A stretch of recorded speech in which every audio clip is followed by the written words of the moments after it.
दोस्तों, ध्रुव राठी को टाइट करने के चक्कर में अंधभक्तों ने खुद अपनी मुसीबत मोल ले ली।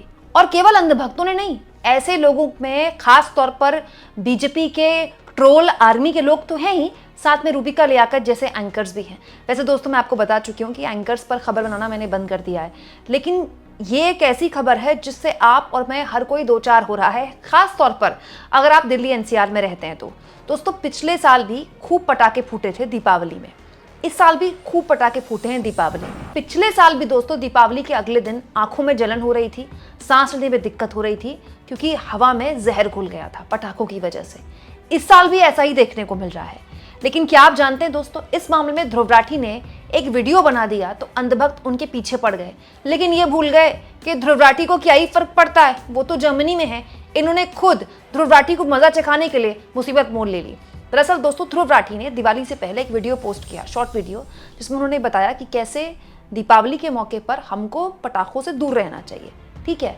और बहुत से लोग ये कहते हैं कि ये ज्ञान जो है ध्रुव राठी क्रिसमस में क्यों नहीं देते हैं या फिर दूसरे त्योहारों में क्यों नहीं देते हैं। तो ध्रुव राठी बताते हैं कि ये वीडियो पटाखों पर वो पहले भी बना चुके हैं, और बाकायदा ऐसे कई मुल्क हैं जहाँ पटाखे इजाद किए गए लेकिन वहाँ पटाखे जलाना बैन है। ऑस्ट्रेलिया का जिक्र ध्रुव राठी ने किया, जबकि पटाखे बनाए ही उन्होंने क्यों? ताकि वहां की हवा जो है, आबो हवा जो है वो सुरक्षित रहे, साफ रहे, जबकि वहां का AQI औसतन मतलब on an average Delhi NCR से काफी बेहतर रहता है। लेकिन आप सोचिए दोस्तों, ध्रुव राठी ने ये वीडियो बनाया तो अंधभक्तों के मतलब पेट में दर्द हो गया, उनको मिर्ची लग गई। और दोस्तों, ध्रुव राठी अकेले नहीं है, बहुत से ऐसे लोग हैं जो दिवाली मनाते हैं, दिए जलाते हैं, पटाखे नहीं फोड़ते। बहुत से ऐसे लोगों से मैं भी मिली हूँ जिन्होंने बचपन में खूब पटाखे फोड़े हैं, अब नहीं फोड़ते। भाई, बात सिर्फ प्रदूषण की नहीं है, इच्छा नहीं होती।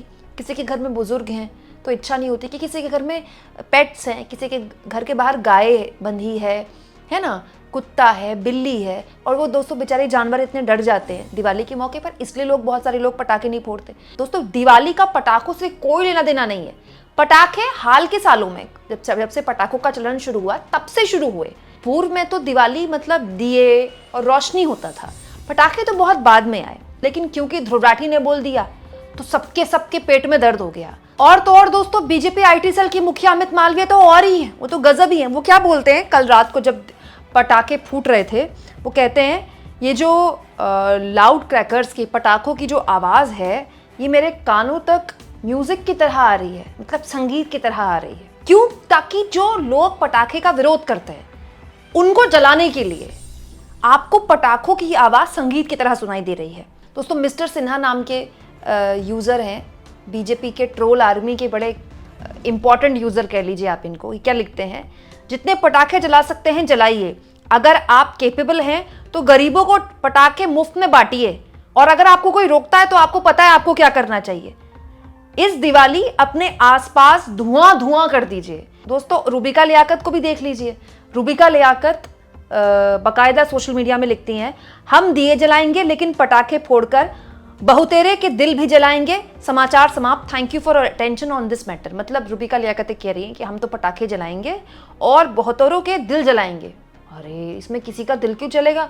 रूबिका हो, मिस्टर सिन्हा हो, या जो भी लोग हों जो पटाखे जलाकर, जिनके कानों में पटाखे म्यूजिक की तरह आते हैं, जलाएं पटाखे। क्यों? क्योंकि दोस्तों, ध्रुव राठी को तो फर्क पड़ता नहीं है, वो तो जर्मनी में बैठे हैं अपने परिवार के साथ। लेकिन ये लोग अपने परिवारों के साथ दिल्ली में बैठे हुए हैं, और दिल्ली में बैठकर अगली सुबह इनको यही सांस लेनी है, तो इनकी आंखें जलेंगी, इन्हीं के बच्चों को दिक्कत होगी। अब कहने वाले ये कह रहे हैं कि दिल्ली एनसीआर का AQI तो पहले से ही खराब रहता है। दोस्तों, दिल्ली में जब प्रदूषण होता है तो केंद्र की सरकार कहती है पंजाब में पराली जल रही है, इस वजह से प्रदूषण होता है। अभी तो पराली भी जलने का सीजन नहीं है। साफ है ना कि ये जो प्रदूषण बढ़ा है सिर्फ पटाखे जलाने की वजह से ही बढ़ा है अभी फिलहाल। अच्छा, ये रूबिका लियाकत जो कह रही हैं कि हम तो दूसरों को जलाएंगे, पटाखे जलाएंगे, वो देखिए 2019 में क्या ज्ञान दे रही थी। दिल्ली का दम घुटता है प्रोग्राम चलवा रही थी चैनल में, कह रही थी दिल्ली एनसीआर में कोई एक मिल जाए जो कह दे कि आबो हवा इज ऑल एज वेल। क्यों? क्योंकि तब अरविंद केजरीवाल की सरकार थी, अब बीजेपी की डबल इंजन सरकार दौड़ रही है दिल्ली में, तो पटाखे बहुत अच्छे हो गए। दोस्तों, जहर जहर ही है।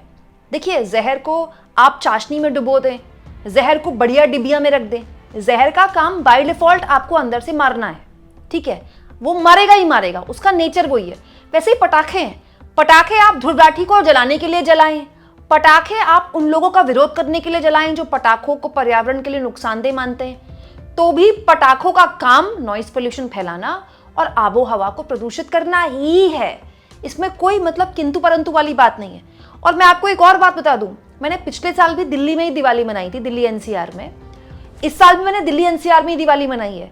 जो लोग ये कह रहे हैं कि सुप्रीम कोर्ट ने प्रतिबंध हटा दिया, इसकी वजह से दिवाली में पटाखे ज्यादा फूटे, पिछले साल भी इतने ही फूटे थे, इस साल भी इतने ही फूटे हैं। और पिछले साल भी इतना ही प्रदूषण था, इस साल भी इतना ही प्रदूषण है। और अभी तो दोस्तों जाड़े शुरू नहीं हुए, अभी तो अक्टूबर चल रहा है, नवंबर दिसंबर तक आइए आप दिल्ली एनसीआर में क्या हाल हो जाता है। धूप नहीं निकलती कई दिन, इसलिए नहीं कि सर्दियां होती हैं, इसलिए कि इतना ज़्यादा मतलब प्रदूषण होता है कि आप दिल्ली एनसीआर में रहना मुश्किल हो जाता है। जो रईस लोग हैं दोस्तों दिल्ली एनसीआर के, जो बहुत पैसे वाले लोग हैं, जानते हैं उन्होंने अब क्या चलन शुरू कर दिया है? वो दिवाली अब पहाड़ों में मनाना शुरू कर चुके हैं। पूरा परिवार पहाड़ों में चला जाता है, सबके अपने पहाड़ों में वेकेशन होम है, या तो वहाँ चले जाते हैं या फिर बड़े बड़े 5 स्टार होटल्स अब पहाड़ों में तैयार हो चुके हैं, वहाँ जाके अपनी दिवाली मनाते हैं। अब दोस्तों रईस लोग तो ये कर सकते हैं, गरीब आदमी, नॉर्मल मिडिल क्लास तो आदमी कर भी नहीं सकता। भाई मिडिल क्लास आदमी तो ये भी सोचता है कि भाई दिवाली में अपने घर में मंदिर में पूजन होता है, लक्ष्मी जी की आरती होती है, आप 5 स्टार होटल कैसे चले जाएंगे? और इसीलिए दोस्तों यही मिडिल क्लास आदमी है तो ध्रुव राठी को गाली बकता है कि देखो हमें पटाखे जलाने से रोक रहा है, तो वो जो 2 पटाखे जला रहे थे वो 4 जला रहे हैं। मैं तो कहती हूँ 8 जला दो, क्या होगा उससे? किसी को कोई फर्क नहीं पड़ने वाला। और दोस्तों जहाँ तक मैं अपनी बात करूँ, बहुत से लोग मुझसे कह सकते हैं कि तुम पटाखे जलाने के विरोधी क्यों? बचपन में तो हम सबने पटाखे जलाए, क्योंकि इतनी अवेयरनेस नहीं थी ना, इतनी समझ नहीं थी। बचपन में तो दिवाली मतलब पटाखे, नए कपड़े, मिठाइयाँ, यही होता है। जैसे जैसे आप बड़े होते हो आपको समझ होती है। दूसरा, महंगाई भी इतनी बढ़ गई है। बचपन में तो पापा इतने इतने पटाखे लेकर आते थे और हम 3 दिन तक जलाते थे। अब तो अगर एक मिडिल क्लास आदमी अपने घर में 2 बच्चों के लिए पटाखे खरीद के लाए तो हज़ारों रुपए खर्च हो जाएंगे, इतने से पटाखे आएंगे। पहले के पटाखों में अब के पटाखों में भी फर्क है। तो पहले हम पटाखे जलाते थे, अब नहीं जलाते हैं। इसमें प्रदूषण एक वजह है, लेकिन उसके अलावा भी बहुत सी वजह हैं। तो होगा क्या दोस्तों, एक समाज के तौर पर इसे हमको आत्मसात करना पड़ेगा कि हम पटाखे इसलिए ना जलाएं कि इससे प्रदूषण फैलता है, या फिर बच्चों को घर में, बुजुर्गों को घर में, या घर में जो पेट्स हैं उनको दिक्कत होती है, या फिर दुर्घटनाएं हो सकती हैं। लेकिन ये एक सही वजह हो सकती है। लेकिन आप ये वजह पैदा कर रहे हैं कि फलाने को सबक सिखाना है, ढिमकाने को आग लगानी है, तो उससे कोई फर्क नहीं पड़ता। किसी को कोई आग नहीं लगने वाली, आपकी ही आबो हवा खराब होगी। आपको लगता है कि पटाखे आपके कानों में म्यूजिक की तरह साउंड करते हैं, तो एक काम कीजिए, पटाखे को यहाँ फोड़ लीजिए कान के पास रहकर, बढ़िया म्यूजिक साउंड करेगा। और दोस्तों ये जो बड़े बड़े लोग पटाखों को बहुत अच्छा बता रहे हैं ना, सबके घर में महंगे महंगे एयर प्योरीफायर लगे हैं। दिवाली के 5-6 दिन तक घरों से बाहर नहीं निकलते। क्यों? क्योंकि बढ़िया, तो घर के अंदर तो बढ़िया आबो हवा मिल रही है आपको, और ये आम आदमी को ऐसे बेवकूफ़ बनाते हैं। आप इस मुद्दे पर क्या सोचते हैं? कमेंट बॉक्स में ज़रूर लिखें। और जितना हो सके दोस्तों चैनल को शेयर भी करें, सब्सक्राइब भी करें, और थैंक्स और ज्वाइन के ऑप्शन से अगर आप चाहें तो कुछ आर्थिक मदद भी चैनल की ज़रूर करें।